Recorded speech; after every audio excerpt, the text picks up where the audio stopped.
Danny Gillette, what's going on, brother? Six Rings Oh, Kings post game show. Kings win a barn burner, 19-14 against the University of Virginia. It's like nails on a chalkboard, brother. It's like nails on a chalkboard. This game was a snooze fest. Um, Kings did not play very well. I mean, to put it lightly, right? They struggled on offense mightily. Um, luckily, Brennan Armstrong didn't make them pay for a lot of mistakes that were made.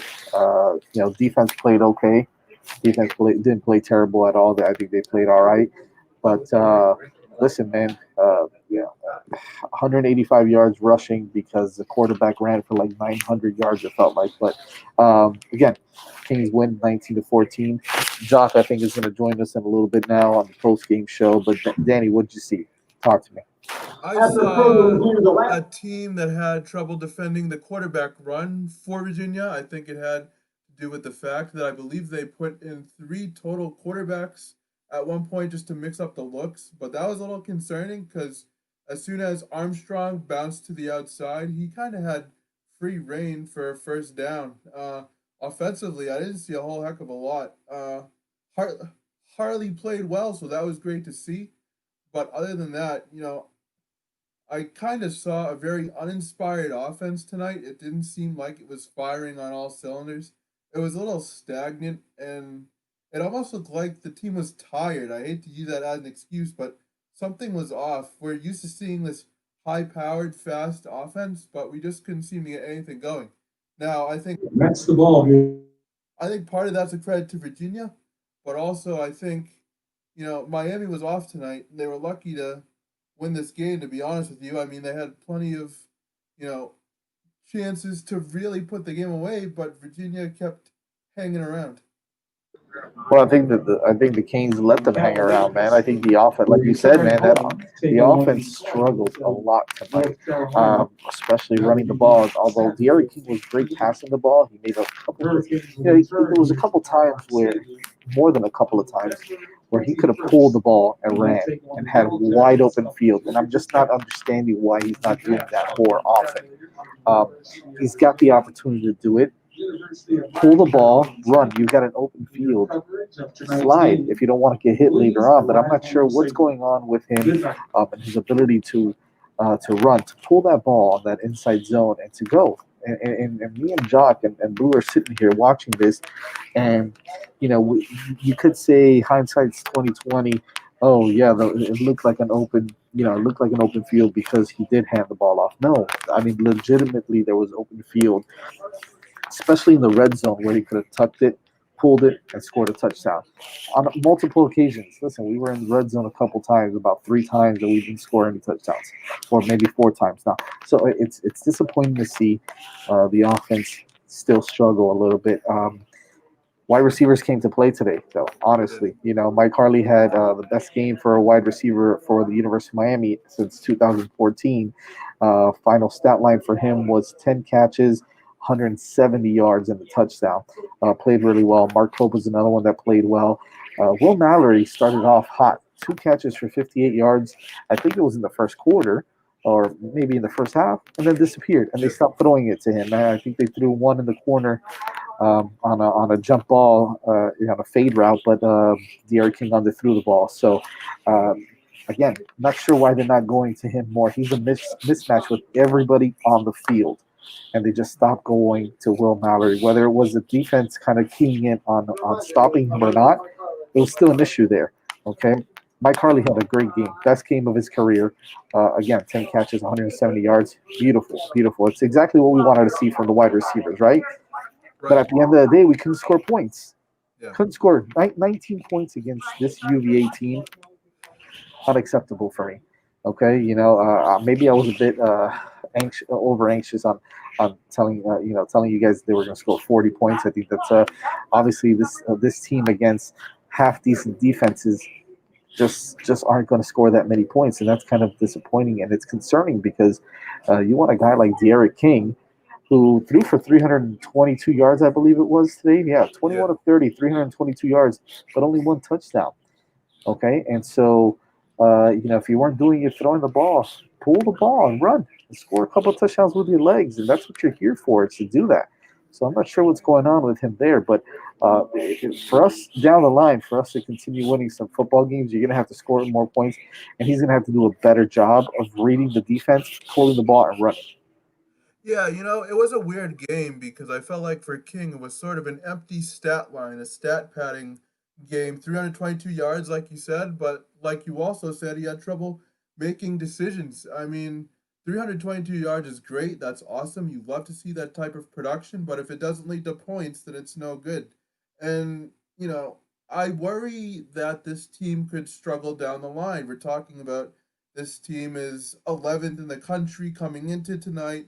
They're going to be playing in tougher competition, and they're going to, have, hopes for an ACC championship. And if they, play like they did tonight, they're going to get smoked. So they got to definitely play with a little more intensity, and they didn't bring it tonight at all whatsoever, I thought. Yeah, Don snaps. Thanks, man. I mean, you bring up a great point. King never pulls it. Agreed, and that's what we're talking about here. He needs to start pulling the ball, right? Yeah. And I'm not saying that he didn't have a good game today throwing the football. He did. He had a good game throwing the football, but he's not the best passer. Okay, so it's important for us. What, what you guys hear in the background there is a post game conference coming up soon, but he's got to start doing it more though. There's too much open field, too many yards that we are leaving out on the football field. For him not to do those things. Okay, so I think we need to kind of go back to the first after the first 15 scripted plays of Rhett Lashley. You saw that, right? This meeting is being recorded. Oh, here we go. I think the post conference is gonna start soon. So as a matter of fact, I think that we have Manny Diaz coming on to do the post conference now to talk. So, however. Danny, again, we got to see some better play from the offense. The offensive line, I think, did okay. And those are some other issues. He's holding on to the football too long, and creating some of those sacks as well. So I think that they need to do a better job on the offensive side of the football. I think the defense, I'm okay. The defense played well again today. The final stats were total offense was Miami 400 total yards 444 yards and Virginia 366. So we've got to. Hold on, sorry about that. We got a couple. You hear me? Okay, great. I hear you too. We've got a bye week coming up now. So I apologize for that. We got a bye week coming up now, so we've got some corrections to kind of figure out. It's still a win, right? A win is a win. It's an ugly win. And again, the defense is still playing hard, but at some point, the defense may give up a couple points, and that's when the offense needs to step up and score some more points. Because 19 points is not going to cut it against teams like UNC and even NC State. Even if they get their starting quarterback back, so that's going to be tough. Yeah, down the road is not going to get any easier, and I think these are things that can be corrected, but they need to be corrected quickly if Miami wants to make a deep postseason run and have ACC championship game aspirations. Absolutely. I think that's it's going to take that. Listen, I don't see how we could not be favored. For the rest of the games. However, right, if you drop one game, that's it. That's it. Because right now you're just not playing good football on offense. You're playing great football on defense, but you're not playing good football on offense. And look, Don Snaps brings up another point. I mean, Cam Harris, you barely saw him play in the second half. Was he hurt? Maybe. But it looks like Don Chaney is starting to kind of step up a little bit and make some plays. He ran hard. He had 10 carries for 43 yards and a score at the end there, but he looked good. We'll see what happens. Maybe they shake it up a little bit on offense with the running game and give Don Chaney and Jalen Knight some more playing time. You saw a lot from Robert Burns there too towards the end, so maybe you'll see a lot more of those guys as well. Manny, you want to chime in, man? I see you there. Thank you. Brother. I mean, it's just listen. If you're a Canes fan, you wanted at least these last two home games before you hit the bye, knowing that you go to at NC State and you go to Virginia Tech. You kind of wanted to have a much better performance overall, especially when those two next games are on the road. The whole Clemson journey is over with. Listen, in all honesty, I'm sure the offense could have done better last week, but the defense stepped up per se. But you let a team like Virginia hang around, which, no offense, once again, they have terrible coaching, no timeouts in the fourth quarter. I mean, how does that possibly happen? It's just those little things there that, Yeah. Miami's what? Miami's 5-1, man. Miami's 5-1. Yeah, of course. So Miami's 5-1. Has it been pretty? Absolutely not. But Miami could easily be 1-4, 1-5, and the same complaints that are still there today could have been there with the record being flipped. So take it for what it is. You're winning your games. It's not by the margins that you probably want it to be. It's it's not really the blowouts that you would think, but yet again, 2020 has been the most weirdest year ever that I've ever been alive. I know you guys can probably agree to it. So take the 5-1, take the bye week, head into NC State in 2 weeks, because the following week you're at Blacksburg. And whether Blacksburg has fans or not, that's always a difficult place to play. So, you know what I'm saying? So. Oh yeah, we got NC. Here's the thing, though. Like, we had this conversation after last week's game. Yeah, no, and I totally agree with you, Jazz. It's the same conversation again and again every week. But there's something either not getting. Last week we harped on the wide receiver thing, and this week they showed up, but then all of a sudden it went from being very good to all of a sudden bye. Yeah, and it's like those are things that in reality shouldn't be occurring, especially in college ball. In the NFL, I get it because the defense adjusts and they take away something that's been working. But against Virginia, I'm sorry, man. Virginia has no great secondaries or whatnot. So why get away from that? It just seems like they overcoach themselves and whatnot, and it creates, much closer games and finishes like we've seen. You're not going to continue to win rushing for 2.5 yards per carry. You're just not going to do it. And you're not going to win the ACC, even have an opportunity rushing that. Oh no! Right now, Clemson will put 75 points on us also. So it's just we're not going to score much. So, but would you agree though? And Vish, thanks for coming on, man. Would you agree? We left a lot of points out. Okay, we left a lot of points on the field. Number one, and number two, there was so many opportunities. I don't know what you guys saw from the TV, but we're looking at it here from the field. So many opportunities for De'Aaron King to pull the football and run with it and get so many. There's a couple of times in the red zone that he pulls it and he scores. Without it, he walks in. Yep. He's just not doing it, and I'm not overthinking. I think. I don't know. Yeah, that's what I feel. He's overthinking it. Why? What's going on there? That's not common with him, man. Because when I watched him at Houston, whenever he had the opportunity to create those plays, he made them. It just feels like he's been told stay being as a pocket passer. I hope that's not the case. And if it is the case, they need to fix that immediately. That was my thought. They need to fix that immediately because it's not like the Nard King's going to be here next year. We need to get the most out of it now. Are they? Is Rhett Lashley telling him? No, stick to the plan. Don't pull it and run. I mean, new coaching staff, maybe I don't know. Vish, what do you think? No, I mean, there's always that balance between trying to keep your eyes upfield and making throws, and I think he went too far the other direction tonight. There was definitely opportunities to make some plays with his feet that he passed on. A couple of sacks he took where he's out of the pocket and could have thrown it away. Ran out of bounds for a sack at one point. So yeah, I think he was still trying to make like to your point, trying to make plays in the passing game. When once it breaks down, he can go. Like we don't really need him to he's not Mahomes. Just run the ball. But there were so many times, and not only was there so many times that he didn't pull it and go, there's so many times he held on to the football for so long. And me and Jock are here next to each other going crazy saying, why are you holding on to the ball so long? Take off. Just take off, dude. You know what I mean? A lot of the sacks were caused because De'Aaron King held on to the ball too long. And so he's got to do a better job. He's got 2 weeks to clean that up. Yeah, the 2 weeks is kind of scary the way we play out of a bye week, but ain't that the truth? Hey, 5-1 though. 5-1. Jock, you got anything? Probably was winning. So, overall though, I think Miami played a good game though. I don't really see. Can you guys hear me? Yep. Yeah, I don't really see King missed a lot of throws, obviously. But a lot of the times, De'Aaron King problem is he's not pulling the ball down. He's not being he's trying to me, he's trying to play too much for the NFL. like stand in the pocket, trying to be a pocket passer instead of letting the game come to him. The defense didn't create any pressure tonight either at all. I think we had 1 tackle for loss. No, 2 tackles for loss and only 1 sack tonight. So I do want to see them improve on that. Obviously they kind of took this Virginia team light, but that 3-quarterback system was kind of giving Miami defense fits early. Yep.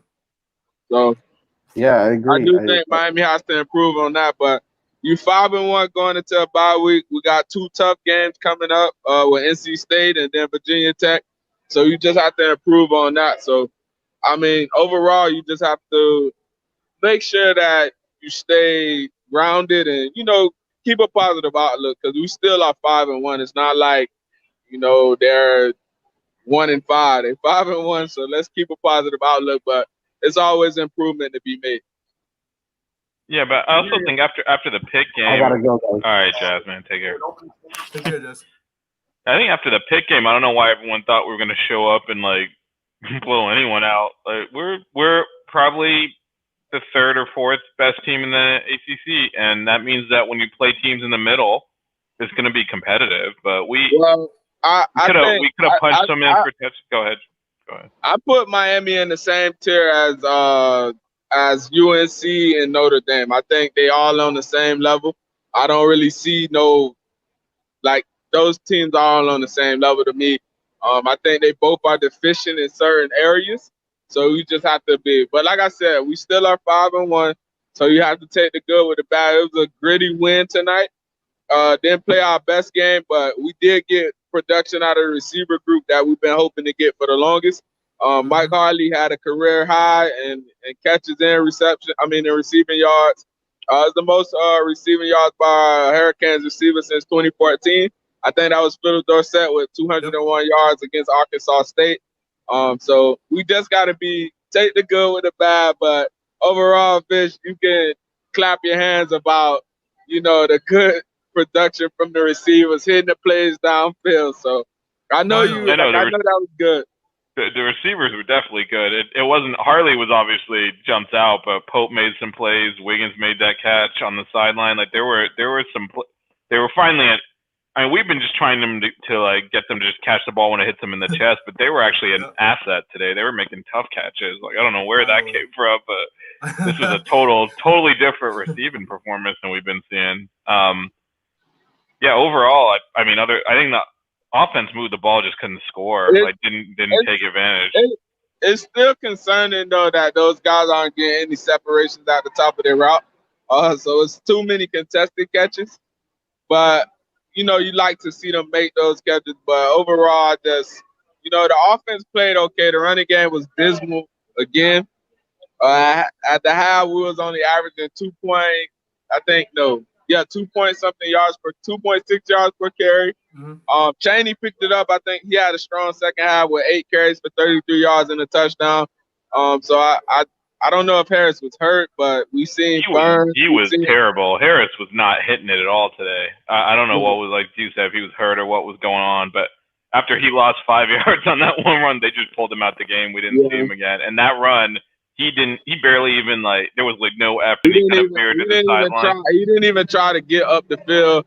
But I do like Chaney, how he runs. Knighton, Burns was even getting some carries, so that was pretty exciting. So it just was good. I just think the fire was lit under their asses tonight, the receivers. So I think we've seen a strong game out of those guys, and we need that going forward if the ACC championship is the goal for the team. Absolutely. And I think the receivers can be a tremendous asset when they're on the top of the game. But on the same token, when they're not on the top of their game, they're also kind of a liability. So I'm just hoping that they can use tonight as sort of a springboard to further get decent production, because Miami is going to need it in case one positional group is off or struggling for sure. Yeah, and that's a good point. We just haven't put it all together. It's like we haven't gotten the whole team to play well. This time it was the receivers, and then at Jock's point, we couldn't run the ball for shit. And then other games we've been running well, and then the receivers can't catch. We haven't got to click.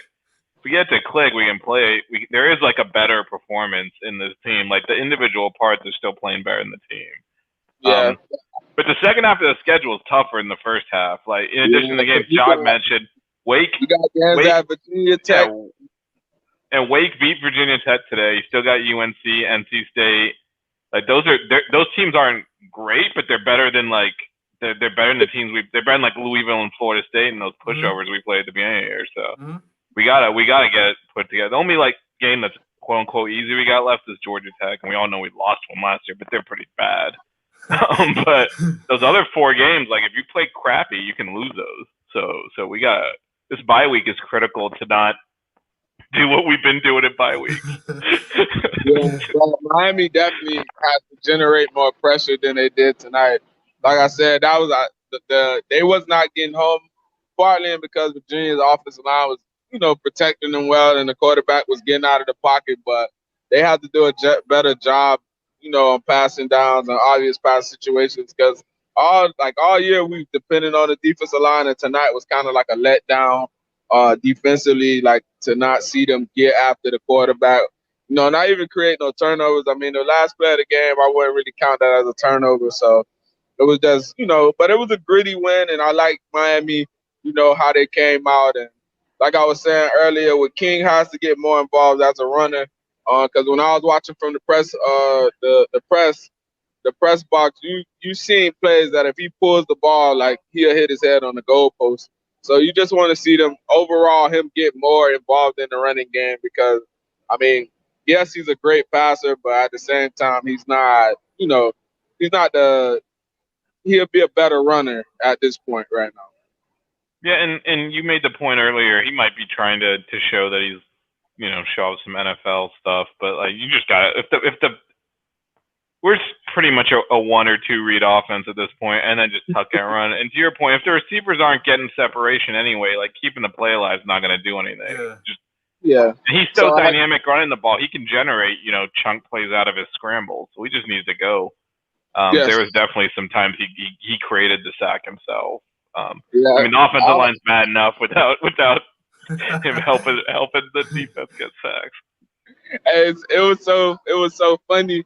So it was like late in the game. I think it was like 11:01, and they put on the board like, a lightning delay, and I was like, no, please don't do this to us right now. We already know why. Just ignore it. Play through it. So, but like I said, Miami 5-1, going into the bye week, so that's all you can hope for. And it's better than years past, but they have to finish the season strong. They probably get Brevin Jordan after the bye week.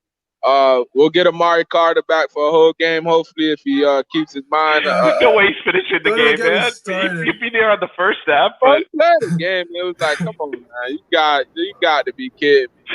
So, you notice how he's never even suspended for like the first half of a game because he always gets ejected before the second half. Like all of his targets, it was terrible. It was like minutes into the game. That was probably his worst targeting call, though. Like all the rest of them have been like, maybe so. This one was like obvious, and I just think they have to do better.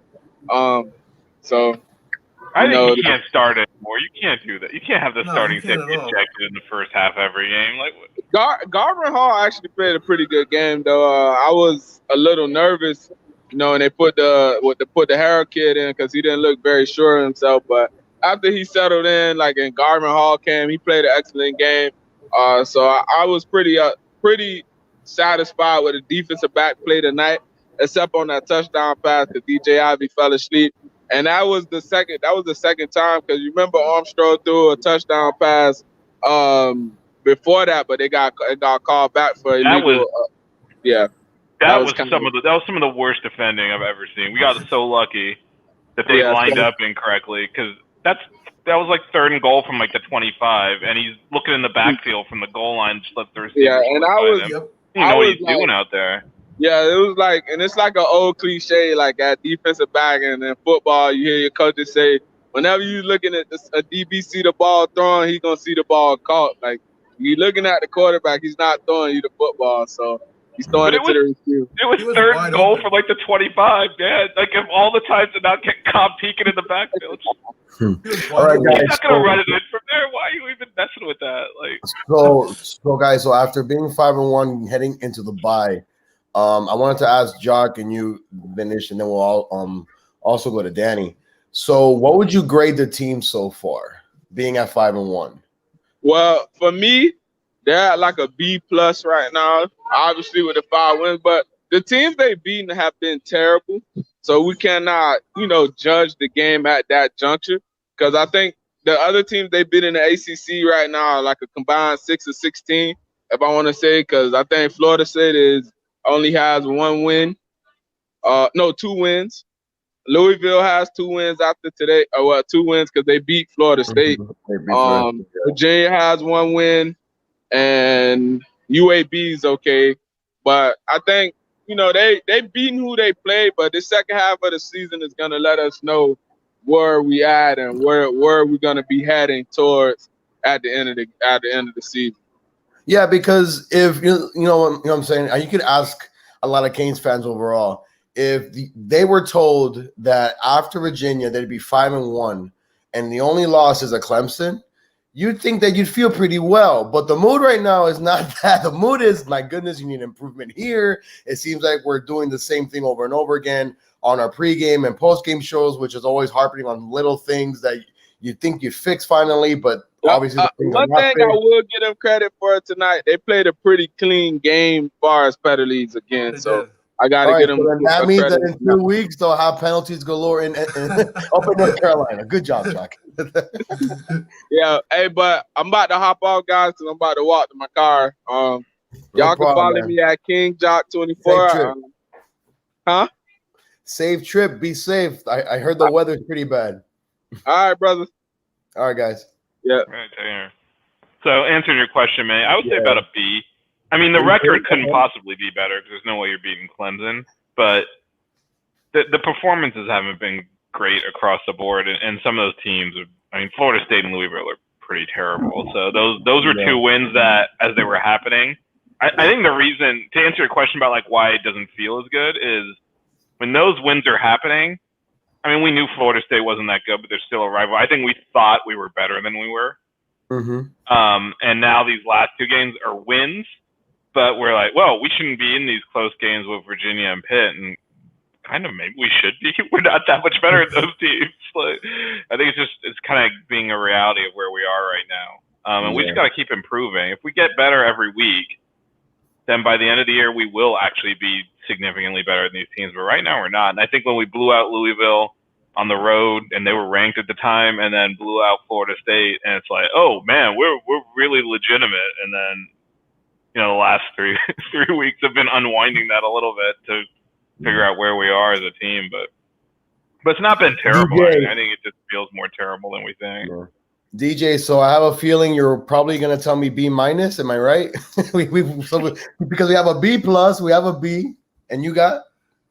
I'm gonna give him a C because, like you guys said, the competition up to right now has not been great. I like the fact that they're 5-1. I like the overall performance. I am happy that we're 5-1, but I need to see them finish strong in this stretch run and clean up the same things that we've been harping on week after week. I'm not exactly, confident that they will be able to do that in the stretch run, but I'm also not mad that they're 5-1.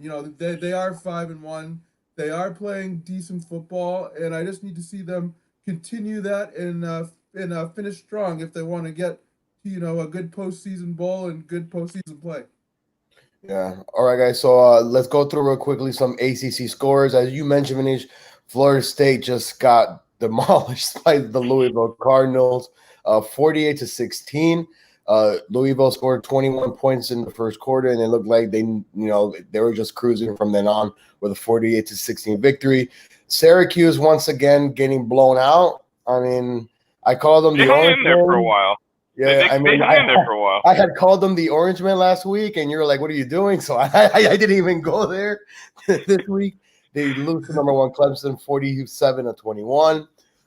North Carolina, man, listen, they had a great chance to win at Florida State last week, but they left no doubt this week, beating the triangle, I guess, between Duke, them, and NC State. They ended up beating the Wolfpack 48-21. Miami's next opponent is NC State, so look for a bounce back game from them when they face the Canes in 2 weeks. Pittsburgh, I guess you can probably say, they lost to Notre Dame 45-3. Ouch. And of course, we talked about this earlier with Jock. Wake Forest is showing that they're not going to go away easily or whatnot. They beat the Hokies of Virginia Tech 23-16. That's also the next Canes opponent in 3 weeks after they take a trip to NC State. So the schedule for the Canes doesn't get any easier. The competition is going to show up there. You don't got another Clemson on the schedule, but you want to feel confident at least if you get those 3 W's. You don't want to have these type of W's. You want to be able to say that your football team played a 60-minute game. You want to do all those things. You want to be able to have your wide receivers involved. You want to run the football, and you don't want to have bad penalties. Can they do it? Of course. Will they do it? Obviously would be the question. And I think this bye week is absolutely crucial for them to at least create that step forward towards these next couple of weeks heading into Charlotte. Yeah, and I would say, though, if you look at the rest of the schedule, like NC State, Wake Forest, Virginia Tech, and North Carolina are better than any team that the Canes have beat so far. Of course. So that's 4 out of the 5 games left. So you better step it up. You're going to start taking – it's like some of these games that you're winning by a touchdown. I mean, this was felt in control with 4 or 5 minutes left, and then just gave up that cheap touchdown, and then the next thing you know, needing that pass interference to, like, get off the field and win the game. So, like, that almost had an epic collapse here, but it was like a 2-score game pretty late in the game. But, yeah, no, these are better teams. I mean, we could get to the end of the year in a tiebreaker, and North Carolina is going to miss the ACC championship game because they lost to Florida State. So you got to take care of business every week. That loss is pretty terrible for them now, and you got to take care of your business. Yeah, for and sure. We're doing that at least. So I know that we're talking about the game and the conference and stuff, but how about the ACC does something for the fans, man? Because all over Twitter, and I had to actually help our man DJ here tonight. The man can't even watch the game because of the ACC network complications. I mean, that's just ridiculous. I mean, even Danny J, who's in Boston, he can't even watch the Boston College games because of the They're ACC half hour away stuff. from me, and I can't watch the Boston College. Like, that's just ridiculous. Like, how the hell are Canes fans supposed to even watch? Like, I don't know. Come on, guys. We're in 2020, but of course, the way that 2020 has been, that's easy for me to say. But there has to be some type of solution for this, man. Like, you can't just have fans not being able to watch their games because they don't have the correct cable provider. It's ridiculous. I mean, it's primarily like Comcast that doesn't carry it, right? I mean, I think that's the major carrier in Miami. So most of our fans Verizon doesn't carry it for me, I don't think either. I have to go on Hulu still. Yeah, so I just found that. Yeah, but I know Comcast is a big one because that's like the major provider in Miami, which most people have, and then they don't have it. So basically, most of our fans can't watch when we're playing on ACC Network. Yeah. So that next Canes game will be on November 6th, obviously 2 weeks from now, on a Friday night. If memory serves me correct, I think the last time I remember the Canes playing at NC State, Devin Hester did something ridiculous. I think it's the last time my mind focuses on like a little bit on history. I think he either returned the kickoff or he had a punt return or something. Yeah, no, he took the opening kickoff. The opening kickoff of the touchdown. Okay. If I remember correctly, so except he ran it from like 6 yards deep in the end zone. I mean, Devin Hester the only one that could do that. like catch the football with 1 inch off the goal line and return it for 110 yards, and it'd be like, oh no, it's only 100 yards. It's like, what the heck? But yeah, guys, I mean, listen, a win's a win. You're 5-1. The standings haven't uploaded yet, but you're gonna go over NC State. So basically, the teams above you will be Clemson, Notre Dame, and I know there's one more other team there. No, that's it. Huh?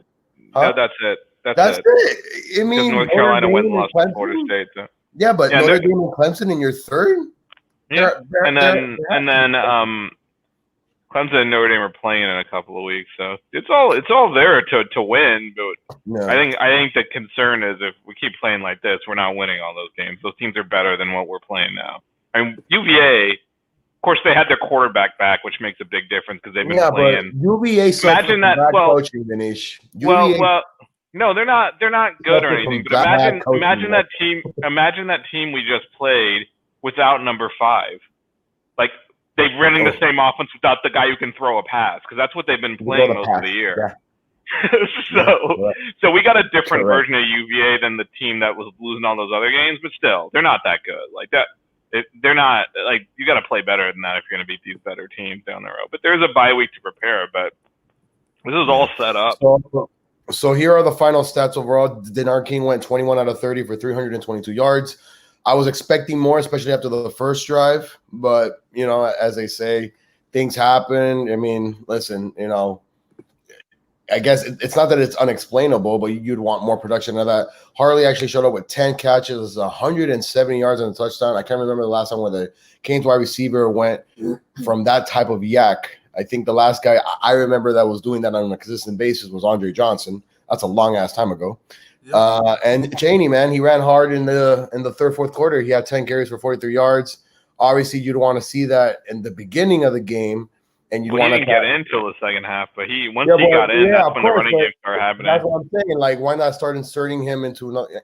Again, we're not coaches. We're we're just fans that just analyze the game. But those are the things that they should watch and be like, you know what? Let's get them going early. Maybe that helps in our King a little bit.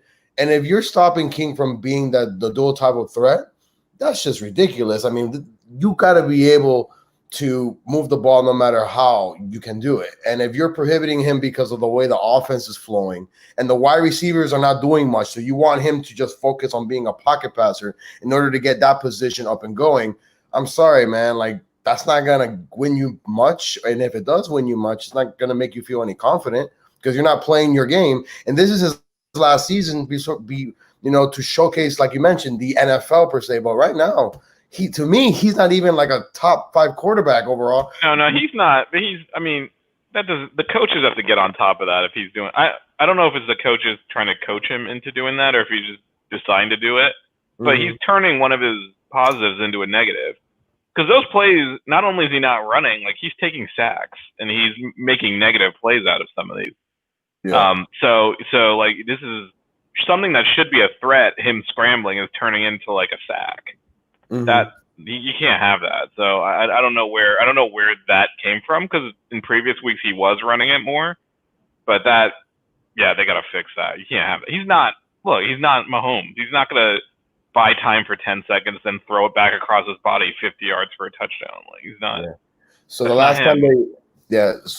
time the Canes played the Wolfpack was 2016. They won the game 27-13. Mark Rick was head coach. So. There you go. I didn't even remember that.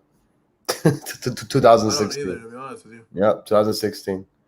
Yeah, there was one crazy game with them around like when Al Golden was the coach. Once it was 2013. Yeah, so where Dorsett 2012. Dorsett caught the touchdown on like the last play of the game. Canes won 44-37. 44. Yeah. Well, not Hard Rock Stadium, obviously, but Canes have a 9-5 overall record with 1 tie. I mean, listen, records don't really mean much. It's just very interesting when you have a team in your conference, but that you rarely play, and then you just want to look at it overall to see how it's going. But again, NC State, listen, we've seen them play throughout the year. They're no, small team or whatnot. They're going to give it 100% effort, especially after losing today against one of their rivals. You know what I'm saying? And the Canes got to be able to listen. They got 2 weeks from now to get it together somehow, fix what didn't work today, and just, go on the road. It's not easy to win on the road in any league, because the following week you go to Blacksburg. And whether they have fans or not, that's not an easy place to win either. So. Yeah, no, the second half of the schedule is harder. So the crap we're getting away with. I mean, we got lucky a couple of times. We talked earlier about where DJ Ivey, I still don't know what he was doing, gave up that long touchdown, and they called it back on a formation. I mean, that play at the end of the game was pass interference, but we mismanaged that clock, or we could have just run the clock out. We were snapping it with 30 seconds on the clock on the like that stuff. You'll lose games doing that. Yeah, no. The one play that had me was I thought King just missed Pope wide open. If he hits him in stride, it's a touchdown. But you're throwing the ball in that scenario. It's not like you're up 1 or you're trying to, you know what I'm saying? You have the ability to run the clock and you throw an incomplete pass. Well, we put ourselves on the first 2 plays of that drive when the clock was running, we snapped it quick. and didn't let the clock run out. So then we got in a situation where we had to throw to get to the first down because otherwise they would have had like 2 minutes left. Mhm. We got lucky that with the pass interference, but I mean it was pass interference, but there were not to after our receivers put on their best performance of the year. I don't think I had much confidence in Wiggins high pointing that ball and ripping it down. So that was basically an incompletion waiting to happen, and we got a pass interference out of it. But that was all because we didn't manage the clock correctly. If you just let the play clock run down to 5 seconds on those first 2 plays, there's a minute left. Wick Nation here chimes in. The way we stuck with the run, even though they were stopping it, but we still suck with it. No, not suck with it. We still stuck with it. Why couldn't we do that against Clemson? I mean, we couldn't do anything against Clemson. It's a monster, man. It's you can't. The way I don't know. You're on the road. Your offense hasn't been moving the ball, no matter how you decided to do it. It's 2 different scenarios per se.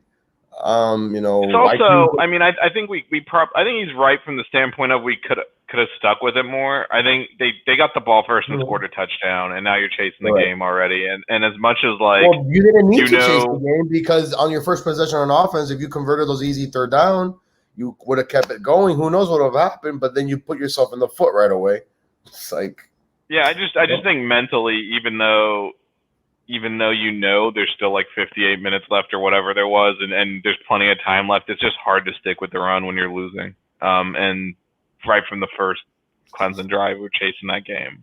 But I don't know that anything would have worked in that game. No, I'm not sure exactly. Like, well, I mean, if you think about, we're so used to showing up, right, and thinking, well, we might be poorly coached or sloppy or whatever, but our players, like, they're higher level recruits than the opponent. That is not the case when we play Clemson. In fact, if you think about it, who on our team would even start for them? So I have a funny no one. No one would start for them. So we're not winning that game. So I have something hilarious to say during that game. So my dad's watching the game, right? And at one point he looks at me and goes, "Is it me or does Clemson look like they're a football team?" I go, "What do you mean?" He goes, "The size or safety and the cornerback just look like linebackers compared to Miami's wide receivers. It's like a hamburger going up against a freaking hot dog. Like, there's no comparison. Like, the freaking hamburger is going to run over the hot dog every single time." And I'm like, that's what 5-6 years of consistent recruiting does. And when you're able to coach guys at the early levels when they're freshmen before they even hit, the on-campus of in high school, that's what Miami was built off of in 2000s, being able to get those replaceable players and coach them well, and those just absolute monsters at each position. And that's what Clemson has been able to do for 5-6 years. It's not like, Dabo all of a sudden woke up and said, "Hey, I can do this." No, it takes a little bit of consistency and hard work, but you got to be able to make it consistent. You can't just say, "I'm going to do it now, and in 3 years, if we win something, that's great. I'm not going to, I'm going to stop." It has to be something worked at, and it has to be something that they make a commitment to. And that's what I think that Manny Diaz is trying to do. Now, is that reflecting it on the field right now? No, but you're getting the wins. Maybe if this continues to be something that you work at, make it consistent and improve upon it, then guess what, man? In 2-3 years, this game tonight is not 19-14, guys. It's probably 44-14. Right. And that's where I think the team fan wants to go, is that type of right, way. but they want to be there right now, and that's not realistic. That's not going to happen. It's going to take some time. That's why you want to see the incremental improvement and see, like, winning these games that we lost last year, right? Because playing like this last year, we probably lose the game, right? I mean, we had those games where, like, last year, this year, you would have probably been what, maybe 3-2, 2-5. I don't know. That's what I'm saying. Yeah, we definitely we would have more losses. So he's also, Wick Nation's also saying in the chat, that Manny might have gotten a little scared against Clemson. I do think, I don't know if it was scared. I don't want to read into emotions, but they were better coached and better prepared for that game. They were coming out and putting in like some packages to exploit us. Like, they knew the one advantage we might have had was our defensive line against their offensive line. They moved the pocket on every one of those throws to make sure that Trevor Lawrence had time to get the ball out. Once he gets the ball out, it's over. So like, they ran circles around Lashley too, because they basically like, we're gonna attack that offensive line because we know it sucks. And it was done, right? And that they also have the personnel to do that, but they outcoached us. Whether it's being scared or what it was, they hopefully that game is a growing moment. Like if we hit them again in the ACC championship game, hopefully we look better. No, I still don't think we can win because they're just Mhm. better than us, but we can definitely put a better performance together. And our coaches have to learn too. Like Blake Baker's never been on that stage. No. Brett Lashley coached at Auburn. Absolutely not. No, but I mean, he came from Louisiana Tech. He's not been on that He's stage. like Rice or something like that. It's like, it doesn't even compare to the ACC. No, he's never been on that stage. Manny Diaz has never really been on that stage as a head coach. Brett Lashley coached at Auburn and got fired. Like, I mean, these guys, they got to grow too, right? I mean, and so I hate to make excuses, but we got to just judge it and see if there's growth. We keep getting better and moving in the right direction. Eventually, we will catch up. But maybe getting better is winning games no matter what. Yeah, well, that's why let's see if they grow out of this, right? Because it's 5-1 into a bye week with a tougher second half of the schedule. Mm-hmm.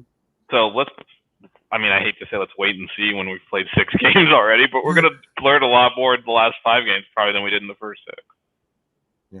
All right, guys. So just to kind of wrap it up here, because I think Jazz is going to probably call it a night, and it's past midnight, and I'm a little bit tired. I've been up for a long time, been at the Inter Miami game, finally beat Orlando. I've lost my voice. I know you guys want to hit the bed as well. So what a goal, man, right at the end. Yeah, that was just beautiful. Hey, listen, Orlando has done that to us before, man. So it was a killer when that happened, but to do it to them and to just be able to sing bad words to those 5 fans across the way was absolutely wonderful. I'm sad, though, that Mickey Mouse didn't make the trip. I was hoping he'd make the trip, but he didn't. All right, guys. So real quickly, DJ, I'm going to start with you. In order for the Canes to get victories in back-to-back weeks in NC State and in Virginia Tech, what is the number one thing? The number one thing, no matter what else happens, what do they have to do on a consistent basis on consecutive weeks to get those W's on the road? Control the clock, because with what you have with NC State and Virginia Tech are 2 teams that can play tough and they know how to win football games. Miami needs to be able to control the clock and control the pace of the game in order to kind of help the rest of the team get acclimated. Mm-hmm. But timing with the offense, and maybe King's timing wasn't there. If King in the offense, for example, can control the clock, then that definitely will make a difference these next 2 weeks moving forward. Yeah, no, I mean, I can kind of agree with you there. Like, if you're up, 21-10, 21-3, you know what I'm saying? But you're into the third, fourth quarter, you just don't want to have 3 and outs. You want to be able to run it. You want to be able to also do smart plays of throwing the football, but you want to maintain the ball in your possession and wind down that defense. And that's the one thing that I feel the Kings had to do tonight. You know what I'm saying? The game ended 19-14. It really felt like they could have scored more points. It just, for some mistake, all reason, once again, I feel like they stopped themselves from growth. And that's what I hope this bye week does. Dinesh, what do you think is the number one key? Don't turn the ball over. Turn the ball over? Okay. Everything our defense. Especially on the road. Well, our defense has a lot of faults, but they don't allow a lot of points. Like, they let teams move the ball. You're always like, man, they're not playing well. They're not playing well. The other team doesn't score. So if you don't give them a short field, this defense somehow manages to keep the other team out of the end zone. And then we for whatever reason this year are scoring touchdowns. So if we don't turn it over, we'll probably come out okay. Awesome. All right, guys. Thank you so much for joining us on the 6th. We should mention real quick, 3-1 in the Classico, man. That was beautiful. That was great. I think Luka Modric is still breaking ankles. That was ridiculous. Hey, listen, for Sergio Ramos to score once again off a PK, but do it in Camp Nou with no fans, it's wonderful. So, sorry, Danny, we're just talking soccer now. No, it's okay. I'll have to learn soccer next. Until you off has it. All right, guys. So I believe we'll have a recap show during the week. Obviously, the Canes are off next week. We'll definitely during the week preview Tua's first start against the LA Rams. I don't think it will be easy. I don't think it will be, nothing worth, like a cakewalk per se. But I think it'll be interesting to see how Changeli and that offense gets him going. Also, on 5 Reasons and a 5 on the Floor, we're gonna break down Pat Riley's press conference. We're gonna break it down into episodes, into sections, making sure we don't miss a beat. Our guys on 5 on the Floor will make sure that you know everything that needs to be heard and understood from the Godfather himself. Trying to think what else. There's no more sports after that, then, right? It's just football now. It's just football. Just football. Well, Inter Miami, man, you're wearing the shirt. And Inter Miami, but I mean, listen, Inter Miami's gonna be doing this up and down, and there's not many fans yet. So, but if you jump on the bandwagon later, don't tell me I was a fan in the beginning. That's all I'm gonna say. This is the one team. This is the one team you've been with from the beginning, and you'll follow through. So that's another story, man. Why are you gonna go there? Oh yeah. Listen, it's like the 150th time somebody has reminded me. Oh, look, no Gators football once again. Thanks, I really appreciate that. Vinish, where can they find your work, man, and your awesome stuff? Yeah, it's 5 Reasons Sports. I'll probably write something in the bye week talking about kind of the first and second half of the season. So look out for that. They can find me on Twitter at DJ. I know you some other word. They can find me on Twitter at DJlet95. I'll probably write some stuff about tonight's game and some other things Canes related. I do it all for 5 Reasons Sports, so who the hell knows what I'll be writing? You never know. Also, guys, make sure they get that Canes shirt that Danny has. That's our 5 Reasons Canes t-shirt right there. Obviously, most Canes fans would say, well, it's missing another star, but hey, you know, Terry Porter doesn't think that. That's another story for another time. Sorry, Manish, to throw that out there. I'm just All right, guys, have a good night. Thank you for joining us. All right, man.